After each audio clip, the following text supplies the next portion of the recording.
This is the Ring car cam. It is a dual dash cam that records the interior and also the front side of your car.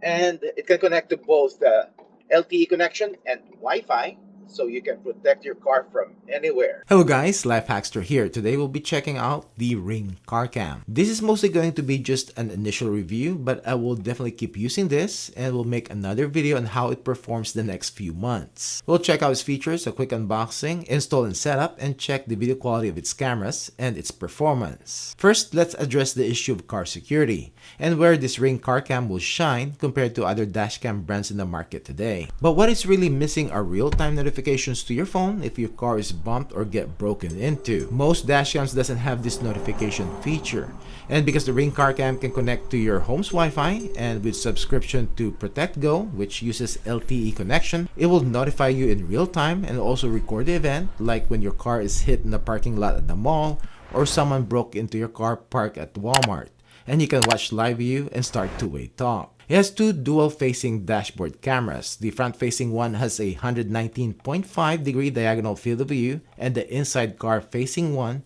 has a 153-degree diagonal field of view, and both records up to 1080p at 30 frames per second. This Ring car cam uses your vehicle's OBD II port so that it can be powered continuously even when your car is off. But not all cars that have OBD II ports are compatible. It depends on the location of the port. My older Honda Pilot, which is the one that I want to put this on, is not compatible because the OBD II port is not on the left side of the steering wheel. And this is mostly for safety because the wires of the Ring car cam can be in the way of the car's pedals. Also, there are other cars like certain electric cars and models that have been tested to be not compatible.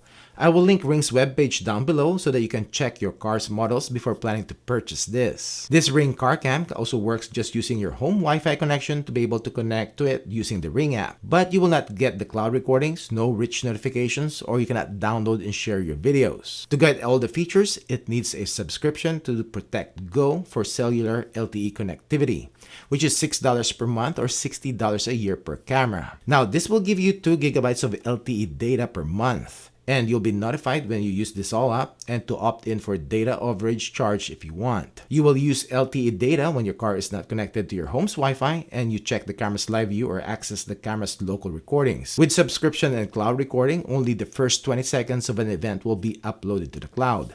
The rest will be stored on the Ring car cam's internal, built-in, and not removable or upgradable storage, which Ring hasn't really disclosed how much capacity it has. And this is also where your drive time footages are stored. Lastly, another feature it has is the traffic stop, where you can say Alexa record, and the car cam will start recording up to 20 minutes and save it. Inside the box, you will get a quick start guide, alcohol prep pad, little window sticker, and we have the Ring car cam itself. The camera's tilt can be adjusted up or down. We have a set button with a ring light here on top, a privacy cover that you can flip down. We have 2 little spotlights and also 2 infrared LEDs. And flip this up if you don't want to record from the inside camera. We have a speaker here, and this is the front-facing camera. Ring didn't disclose the specs, but we will see later on what the video quality is at night. And we have the mounting tape right here, and it will stick to your windshield. On the bottom end is a USB-C port to power up and connect your car cam to your OBD II port. We have a wire push tool. We have an adapter wedge here if needed for installation. We have the OBD II power cable adapter, which the other end has a USB-C port. We have some cable clips, and we have additional mounting tape. And lastly, we have the USB-C to USB-C cable. Time to install this. Get close to your vehicle. Open up the Ring app. Scroll down and click Set up a device. Click Cars. Scan the QR code, which is on one end of the car cam. Choose your home location. Give it a name. And I still have to install it. I'm on my home Wi-Fi range. My OBD port is in Area 1. Plug the USB-C cable to the car cam. Plug in the Ring adapter to your OBD port and then plug in the USB-C cable to it. Temporarily dry fit the car cam to your windshield. Turn on your car. Wait until you see the light pulsing. Click Join. You can set up your Wi-Fi connection. Choose the Wi-Fi that you want to connect to. Time for cable management. Starting from the OBD port, make sure you route the cable so that it will not drop or sag, which can be a hazard and be in the way of your legs and the pedals. You can use the included wire stick-on clips to be sure that this will not happen. Then route the cable to your dashboard, On the windshield side, use the wire push tool to hide the cables. Wipe the area you want to install the car cam with the included alcohol prepped. Let it dry, and remove the backing of the mounting tape. Slide in your car cam, and I installed this off-center an inch or two because of my headlight sensor. And push on to where the mounting tape is, making sure it is stuck and secured. Now you can adjust the tilt of the camera. Let's check the settings in the app. When you open up the app, it will show the last snapshot event from the camera. Click on it to get to live view. And you're seeing the cabin facing camera, which is an infrared night vision. And you can toggle it to the front facing one, and this one will always be in color mode. You can start two-way talk. Let's go back to the inside camera, and you can turn on the lights, which does light up but doesn't change the camera to color mode. And if you end the live view, you will see the timeline of events. Motion, live view, driving, and in here you can download, and you can only download in 20-second increments. So you need to know the exact time up to the exact seconds if you have a specific clip that you want to download. Also, because the footage is stored in the car cam itself, it needs to be processed first, which it needs to upload to Ring servers, and you have to wait for the processing time. And you will get a notification that you can now download the 20-second footage to your phone. Click the gear icon to get to the camera settings, and this will look familiar if you are a Ring camera user. You can toggle to on motion detection and alerts, and location, which shows where your car is currently, which it shows it on the map. You also have access to the event history here, motion snooze to snooze the alerts, location and privacy, you can turn it on or off, motion settings, you can adjust the sensitivity.